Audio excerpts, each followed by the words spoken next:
Back home now, and the fast-approaching so-called fiscal cliff. With the Thanksgiving holiday over, the president and top lawmakers are focusing this coming week on negotiating a deal on those expiring tax cuts and spending reductions that will automatically kick in December 31st at midnight. So will we see more face-to-face meetings? And what do both sides need to do? Let's talk with Angela McGlowan. She's a Fox News political analyst. Mark Hanna is a Democratic strategist and former aide to John Kerry and Barack Obama's presidential campaign. Nice to see you both. Thanks for coming in. So, Angela, I predict more face-to-face meetings. I think they're going to get together. It's kind of like holiday dinners. You see a lot of people you might not choose to see, but you have to see them, right? You have to see them, and you might not want to see them again for another year. But yes, Rick, they have to come to the table again and again and again until we reach a deal. If we go off of this fiscal cliff, it's predicted that we will hit another recession. Now, they're saying if we go off the fiscal cliff, it will only impact certain Americans dealing with their taxes increasing, but it's going to impact our entire country dealing with our economy. So, yes, we need to have more face-to-face meetings, and I don't think that Obamacare should be on the table. You do not think Obamacare should be on the table? No. I agree with Angela. I also don't think Obamacare is on the table. It's the law of the land. But I agree with her that also it's the #1 priority for the lawmakers right now, whether you're a Democrat or a Republican.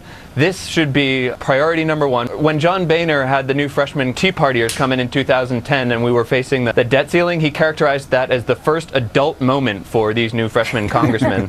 And I think this is going to be the second adult moment. Can we get beyond party politics? Can we get beyond rigid ideology and come with a compromise that will benefit the American people? We need both to look seriously at spending cuts and revenue generation for the country right now. All right, so let's put a couple of ideas. Let's put a couple of ideas on the table. And Angela, I'm surprised that you would say Obamacare should not be on the block. What do you think should be on the block? What kind of, if we're talking about spending here, where would you want to make cuts, Angela? Well, first of all, we should cut the wasteful spending that we have with the Department of Education, with the Department of Energy. I can go down the list, but Rick, the reason why I don't want Obamacare on the table, it will process. In 2010, Congress had a referendum on Obamacare, and that's why the Republicans took over. And we don't need to politicize this issue, but also we need to reform entitlement programs. I know that it's not a great issue to discuss, but programs are going to go bankrupt, so we need to reform welfare. We need to reform Medicare, Medicaid. We need to cut spending, and that's where we should start. Okay, Mark, I know that Democrats would love to start with the Pentagon as far as cutting spending. But what about entitlement reform? Do the Democrats need to be willing to sit down at the table and talk about some of their sacred cows?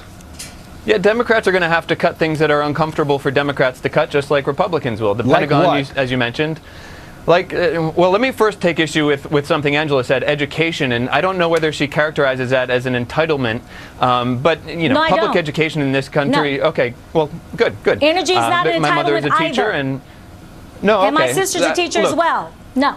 So we need, okay, we're on board with that then. But I think that, look, you have the Pentagon and military spending at this country is greater than or equel to all other countries in the industrialized world combined. And we're giving the Pentagon $8 billion more than it even asked for. We know Democrats want to cut military spending. Tell me something I don't know. Take me into entitlements and tell me where Democrats would and should be willing to cut.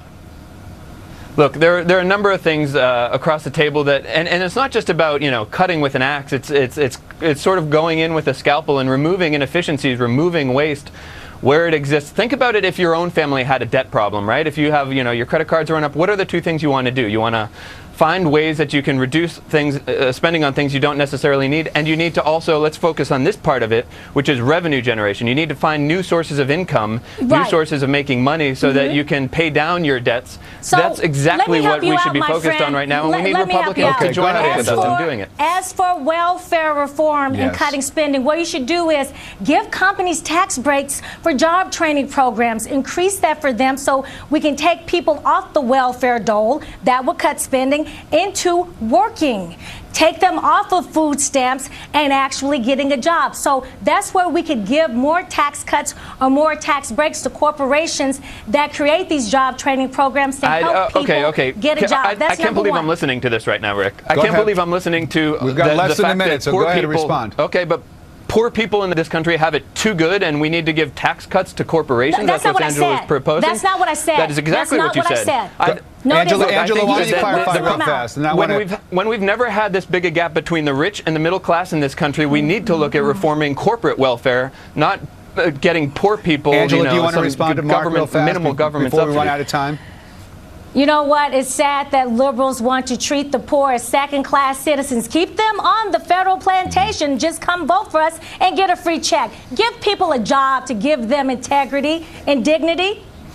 I think people Mark, on welfare are looking for jobs right now. 8% unemployment almost. This started off really, really nicely, and then somewhere along the lines we went off the rails a little bit. But you know what? We have a couple more weeks to talk about this, so we'll have you both back on again.